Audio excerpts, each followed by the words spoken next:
আবারও ঘটে গেল বরিশালে মর্মান্তিক ঘটনা। গোসল করতে এসে মায়ের হাত থেকে টেনে নিয়ে গেল পুকুরের তলদেশে তার সন্তানকে। খুঁজছে হাজারো জনতা, ভিড় করছে পুকুরের চারি সাইডে।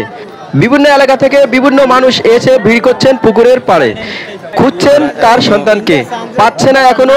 চলুন দেখে আসি পুরো ভিডিওটা, কি অবস্থা এই এলাকার। তবে বন্ধুরা, এই ঘটনাটি ঘটেছে পশ্চিম শশীগঞ্জ 5 নম্বর ওয়ার্ড ভাউল্লা ফকিরবাড়ি এলাকায়। পুকুর পাড়ের এই ঘটনায় জানা যায় বাচ্চা এবং বাচ্চার মা পুকুরে গোসল করতে আসে। গোসল করার এক পর্যায়ে বাচ্চাটি পুকুরে হাবুডুবু খায়। তখন বাচ্চার মা বাচ্চাকে ধরার চেষ্টা করে, কিন্তু ধরেও তার হাত থেকে যেন তলদেশে কেউ টেনে নিয়ে যাচ্ছে, এটা মনে করছিল তিনি। তো বন্ধুরা, পুরো ঘটনা দেখি এবং সাথে থাকি।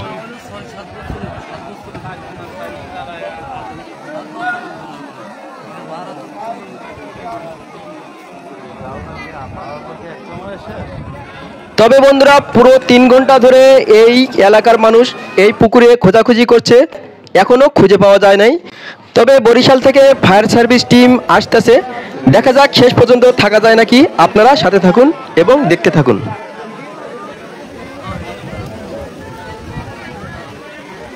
বন্ধুরা, আপনারা দেখছেন বিভিন্ন এলাকা থেকে প্রচুর পরিমাণ মানুষের সমাগম এখানে।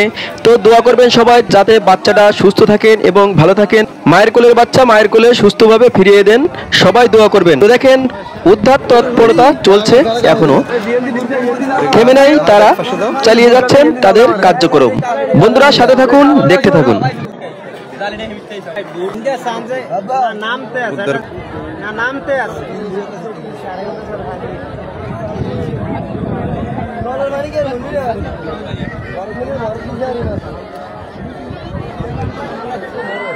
বিশাল খারি রে।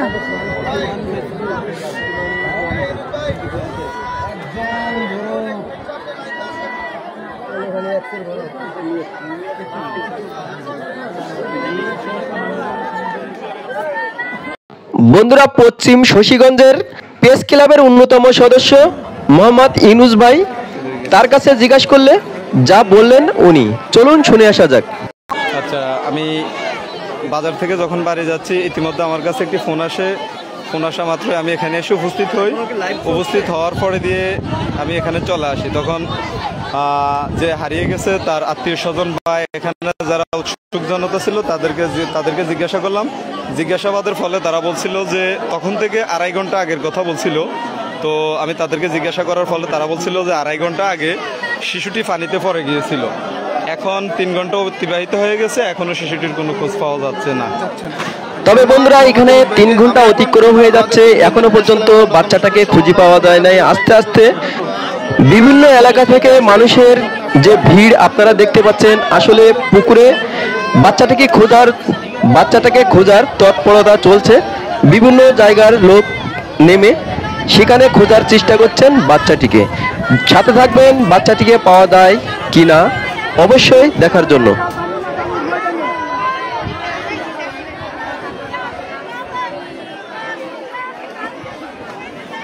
বন্ধুরা, আপনারা দেখছেন বরিশাল পশ্চিম শশীবাড়ি 5 নম্বর ওয়ার্ড ভাউল্লা ফকিরবাড়ির আব্দুল খালেক ড্রাইভারের ছেলে আব্দুল হালিমের পরিবারে ঘটে যাওয়া ঘটনা, যা অবাক করার মতো এবং দুঃখজনক।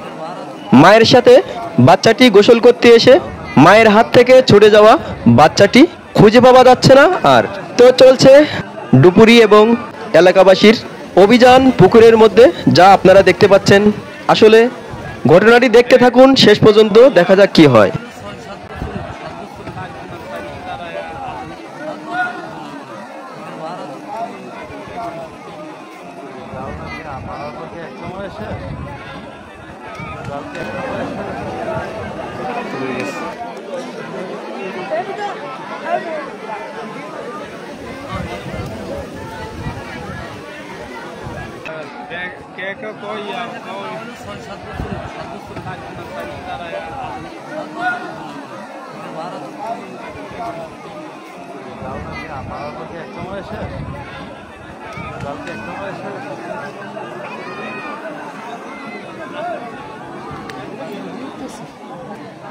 তো আমার এক অন্যতম ভাই এখানে আছেন, দেখা যাক উনি কিছু জানেন নাকি, ওনার কাছে জিজ্ঞাসা করে। প্রিয় বড় ভাই, আপনি এখানে তো অনেকক্ষণ ধরে আছেন, তো যেটা জানেন এটা একটু বলবেন কি?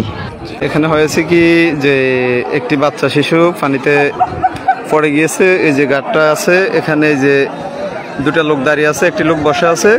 সেখানে এই ঘাটটা দিয়ে তার আম্মুর সাথে সে গোসল করতেছে। ঘাটে বসা তার আম্মুর বক্তব্য অনুসারে সে বলছে যে তার বাচ্চাটা উপরে বসা ছিল। তখন মানে টেনে নিয়ে যাওয়ার মতো এমন দৃশ্য সে তার চোখে পড়ছে যে টেনে নিয়ে যাচ্ছে। তিনি তার সন্তানকে ধরতেছে, কিন্তু সন্তানকে হাতের ভিতরে ধরে রাখতে পারতেছে না। তার সন্তানটি তার হাত থেকে নাকি এমনভাবে চলে যাচ্ছিল, কেউ টেনে নিয়ে যাচ্ছে নিচের দিকে। তো এখানে দেখা যাচ্ছে এখানে পানি আছে, অনেক পানি। পানি বলতে এখানে সম্ভবত অনেকের ভাষ্যমতে পানি হবে 18-19 হাত, কেউ বলে 22-23 হাত, কেউ বলে 25 হাত। তো দেখা গেছে একটি 30 হাতের, প্রায় 30 হাত একটি বাঁশ এখানে দাঁড় করাইছে। বাঁশটা মনে হয় 16 থেকে 17 হাত পর্যন্ত পানির নিচে আছে। আর এখানে সকলে বসে বসে দেখতেছে যে কখন বাচ্চাটি উদ্ধার হয় কিংবা বাচ্চাটিকে পাওয়া যায়। তবে বন্ধুরা, এই ঘটনাটি 3 দিন আগে ঘটে যাওয়া ঘটনা। এই ঘটনাটি আমার সময় সাপেক্ষের কারণে আমি আপলোড করতে পারি নাই, তাই এখন আপলোড করে দিলাম। এই ঘটনাটির দিকে আপনারা অবশ্যই আপনাদের বাচ্চা কিংবা সন্তান যাই বলেন তাদেরকে খেয়াল রাখবেন, যাতে এরকম ধরনের দুর্ঘটনা আর কখনো না ঘটেন। প্রিয় বন্ধুরা, বাচ্চাটি এখনো পর্যন্ত পাওয়া গেল না, তবে আমার সাথে থাকার জন্য ধন্যবাদ। এবং আপনারা প্রতিনিয়ত আমাকে সহযোগিতা করে যাচ্ছেন, আমার ভিডিও দেখছেন এবং সাবস্ক্রাইব করে সাথে থাকছেন, তাই আপনাদেরকে আমি আবারও ধন্যবাদ জানাচ্ছি এবং সাধুবাদ জানাচ্ছি। প্রিয় বন্ধুরা, আপনারা সাথে থাকবেন সব সময় দোয়া চাই, আমি দোয়া করি সবার জন্য। আল্লাহ হাফেজ। সকল বন্ধুদের জন্য শুভকামনা রইল। প্রিয় বন্ধুরা, আপনারা অবশ্যই এরকম ধরনের যে কাজ কারবার থেকে বিরত থাকবেন, যাতে আর কোনো মায়ের কিংবা বাবার সন্তান এভাবে হারিয়ে না যায়। সতর্ক মানুষের সবচেয়ে মূল্যবান, আমি যেটা মনে করি, কারণ একটু সতর্কের জন্য এই বাচ্চাটি হারিয়ে গেলেন, জানি না আর পাওয়া যাবে কিনা। প্রিয় বন্ধুরা, আজ এই পর্যন্তই, আবারও দেখা হবে কোনো নতুন ভিডিওয়।